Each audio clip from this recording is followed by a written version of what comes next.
अस्सलाम वालेकुम नाजरीन, नेशनल पॉइंट के साथ मैं हूं आपका होस्ट फैसल एजाज। नाजरीन, इस वक्त हम शहर लाहौर में मौजूद हैं। ये लाहौर शहर का दिल है, ये मॉल रोड है जहां पर मैं इस वक्त खड़ा हूं।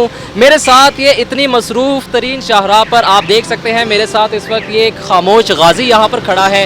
ये आज से पहले ये गाजी इतना खामोश नहीं था। इसकी क्या वजह है, इस वीडियो में हम यही कुछ दिखाएंगे।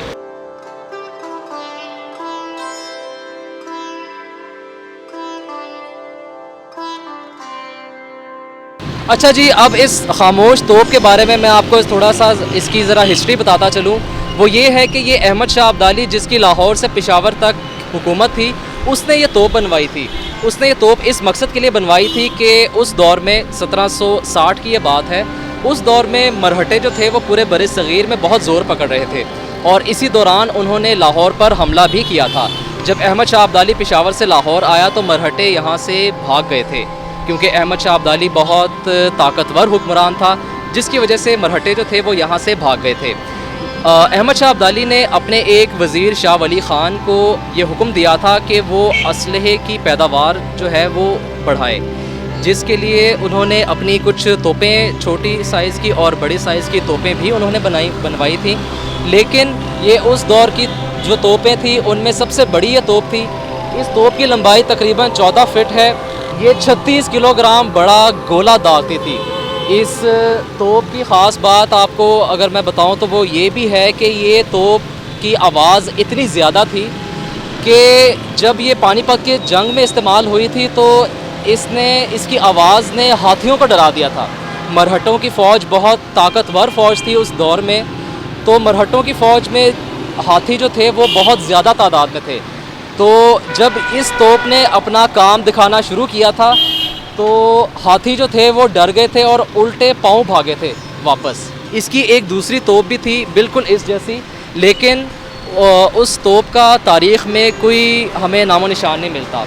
वो तोप गुम हो गई थी। कुछ मौरख़ीन के मुताबिक ये भी कहा जाता है कि वो तोप पानी में बह गई थी या गुम हो गई थी, ऐसा ही। नाजरीन, इस वक्त हमारे साथ एक शहरी मौजूद है, इनसे ज़रा जानते हैं कि इनका इस तोप के बारे में क्या कहना है। जी अस्सलाम वालेकुम। वालेकुम सलाम। आपका नाम? मोहम्मद सालेहीन। मोहम्मद सालेहीन, हमें ये बताइएगा कि आप ये तोप कब से देख रहे हैं और ये कब से देख रहे हैं? ये बहुत अरसे से हम देख रहे हैं। मेरे तकरीबन 60 साल मेरी उम्र हो गई, मैं उस वक्त से देख रहा हूँ इसे यहाँ पर। ये बंगी तोप है, पहले बंगी की तोप के नाम से मशहूर थी है, तो अब बाद में नाम वगैरह कोई नहीं। तो आपको ये नहीं पता कि इसको बंगी तोप जो है क्यों कहा जाता है? नहीं, इसका ये नहीं मैं चले मैं ज़रा अपने जो हमारे जो नाज़रीन जो हमें देख रहे हैं, मैं उनकी इल्म में थोड़ा सा इजाफ़ा करता चलूँ। भंगी तोप इसको इसलिए कहा जाता है क्योंकि यहाँ पर जब सिख सरदारों ने जब हमला किया था तो जिस सिख सरदार की क़यादत में यहाँ पर लाहौर पर हमला हुआ था, उस सिख सरदार का नाम था हरी सिंह भंगी, जिसने यहाँ पर हमला किया था, जिसने फिर इस तोप को हटवाकर शाही किले में बंद कर दिया था। इस वजह से इस तोप का नाम जो है वो भंगियों वाली तोप भी इसको कहा जाता है।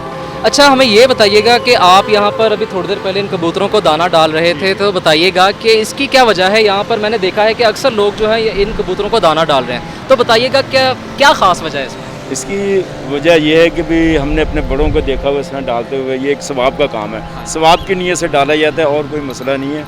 इसको सिर्फ सवाब की नीयत, चलो जानवर वगैरह आके खाएँगे, चलो इसलिए ये डाला जाता है यहाँ पे। जैसा कि आपने सुना कि बहुत अच्छी बात है कि जो इस तरह से चरिंद परिंद जो हमारे इर्द गिर्द के माहौल में जो हैं, उनका हमें ख़ास ख्याल रखना चाहिए। उनको जो है पानी भी अगर मुमकिन हो सके, आप देख सकते हैं कि बहुत इस वक्त गर्मी पड़ रही है, पसीना मुझे आ रहा है, तो लिहाजा इन जो इस तरह के जो चरिंद परिंद है इनको दाना और पानी लाजमी डालें। तो नाजरीन, ये था इसका एक छोटा सा बैकग्राउंड जो हमने आपको बताया इसकी हिस्ट्री का।